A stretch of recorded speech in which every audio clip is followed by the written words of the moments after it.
Okay, so I've just covered the emotional and energetical dynamics. Now I want to turn my attention to the emotional races and program sequences.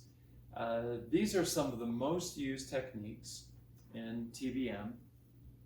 I don't know anyone who has all of them memorized, and so it's also the number one reason people turn to a manual and are flipping through pages to find out what they need to do.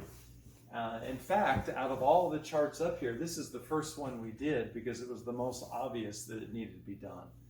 And my wife and I have had this for years and have been the envy of others because we only made it available a few months ago.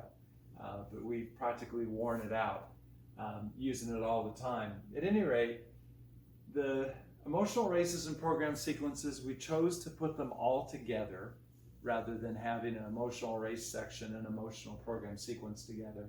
So they're all just arranged alphabetically. And the emotional races are in standard typeface and the program sequences are in italic typeface. So as you recall, the main difference between emotional races and emotional program sequences, emotional races have intensities, and all of the emotional races on here have unlimited intensities, whereas program sequences are just a one-off. You just test, correct, and you're done. And so if it's italicized, you know it does not have intensities. On the corrections for the emotional races, there are different ways of rubbing on the forehead, and so we created a legend here. We have the circular, the diagonal, reverse diagonal, horizontal left or right. We have the horizontal all the way across the forehead. We have vertical, right, middle, and left. And then we have the zigzag. And so all of this is reminder to us with that.